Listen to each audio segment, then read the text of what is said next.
হ্যাঁ নাও রেডি। বিসমিল্লাহির প্রিয় শিক্ষার্থীরা, দেখো আজকে আমরা তোমাদের দ্বিতীয় এবং তৃতীয় শ্রেণীর একটা সুন্দর ভাগের সমাধান শিখব। এই সমাধানটা খুবই গুরুত্বপূর্ণ, কারণ এখানে অনেক কিছু বোঝার আছে। তোমরা অনেক সময় কোনটা বের করতে হবে, কোনটা দেয়া আছে, এই জিনিসটা উলটপালট করে ফেলো। কারণ ভাগের সময় বা গুণের সময় কোনটা বের করতে হবে এবং কোনটা দেয়া আছে, এই জিনিসটা বোঝা খুব জরুরি। দেখো আমরা প্রশ্নটা পড়ে নিই। বলছে একটি পেন্সিলের দাম 6 টাকা। একটা পেন্সিলের দাম কয় টাকা? 6 টাকা। আবার বলো, একটা পেন্সিলের দাম কয় টাকা? 6 টাকা। তাহলে এখানে দুইটা জিনিস আছে, একটা আছে হলো পেন্সিল, একটা আছে কি পেন্সিল, আরেকটা আছে হলো টাকা। কি আছে? টাকা। পেন্সিল আর টাকা নিয়ে কিন্তু কাজ আমাদের। কথা বুঝতে ভালো করে, কি নিয়ে কাজ? পেন্সিল আর টাকা নিয়ে। তুমি সামনের দিকে থাকো, সমস্যা নেই। তাহলে একটা পেন্সিলের দাম হলো 6 টাকা। কথা বুঝবে, কয়টা পেন্সিলের দাম 6 টাকা? একটা। এই ধরো এরকম একটা পেন্সিলের দাম 6 টাকা। এরপর বলেছে 72 টাকায় কয়টি পেন্সিল পাওয়া যাবে? কয় টাকায় কয়টি পেন্সিল পাওয়া যাবে? 72 টাকায় কয়টি পেন্সিল পাওয়া যাবে। এখন বলো তো, তোমাকে পেন্সিল বের করতে হবে না টাকা বের করতে হবে?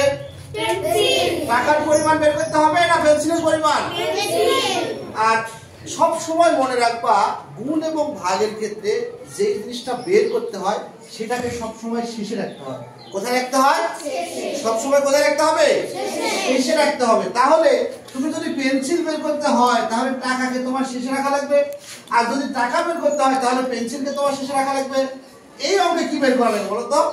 এখানে দেখো বলেছে কয়টি পেন্সিল পাওয়া যায়। কি পাওয়া যায়? কথা বলো, কয়টি পেন্সিল। পেন্সিল পাওয়া যায়। তার মানে পেন্সিলের ডান রাখতে হবে। তাহলে দেওয়া আছে কোথায় বলো তো? দেওয়া আছে হলো প্রথম বাক্যে। কোথায় দেওয়া আছে? প্রথম বাক্যে। কি দেওয়া আছে? যে একটি পেন্সিলের দাম 6 টাকা। তাহলে তুমি কি এই কথা লিখবে? একটি পেন্সিলের দাম 6 টাকা লিখবে না টাকাকে আগে নিয়ে আসবা? টাকাকে আগে নিয়ে আমরা কি করব? টাকাকে প্রথমে নিয়ে আসবো আর পেন্সিলকে আমরা শেষে নিয়ে যাব। তাহলে বলো তো কি লিখবো? যে 6 টাকায় পাওয়া যায়। পেন্সিল পাওয়া যায় কয়টি বলো?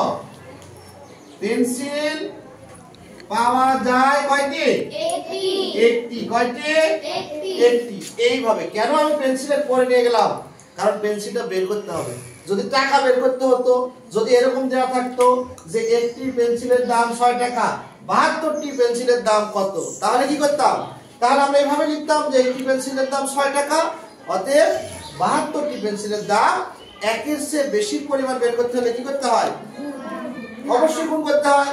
আর এখন দেখো, আমরা যেহেতু পেন্সিল চাইছে, আমি সেহেতু কি লিখছি? 6 টাকায় পেন্সিল পাওয়া যায় কয়টি? একটি। সুতরাং 72 টাকায় পেন্সিল পাওয়া যায়। তাহলে এই 6 টাকা 72 এর মধ্যে কয়বার আছে সে কয়টা পেন্সিল পাওয়া যায় না? তাহলে কয়বার আছে এটা বের করতে হলে গুণ করা লাগবে না ভাগ করা লাগবে? অবশ্যই ভাগ করা লাগবে। তার মানে আমরা কি করব? 72 কে 6 দিয়ে ভাগ করব। 72 কে 6 দিয়ে কি করব? ভাগ করব। এখন ভাগ করলে যেটা পাবো ততটি পেন্সিল পাওয়া যাবে। তাহলে 6 দিয়ে আসো 72 কে ভাগ করি। আমরা ভাগটা পারলে এখানে দেখায় দিলে আরো ভালো।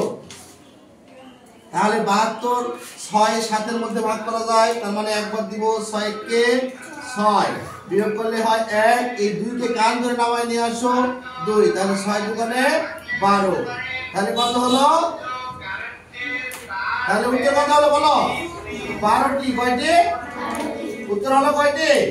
12টি। অর্থাৎ 72 টাকায় কয়টি পেন্সিল পাওয়া যায়? 12টি। তাহলে তোমাকে মাথায় সবসময় রাখতে হবে কোনটা দেয়া আছে, কোনটা বের করতে হবে। যেটা বের করতে হবে সেটাকে আমরা কোথায় রাখবো বলো? কোথায় রাখবো? ডান পাশে। কোথায় রাখবো? ডান পাশে বা শেষে। আর যেটা দেওয়া থাকবে সেটা আমরা প্রথম দিকে। এইভাবে প্রত্যেকটা সমাধান করার সময় আগে বের করে নিবে কোনটা দেওয়া আছে আর কোনটা বের করতে হবে। ঠিক আছে? আশা করি বুঝতে পারছো। ধন্যবাদ সবাইকে। আল্লাহ হাফেজ।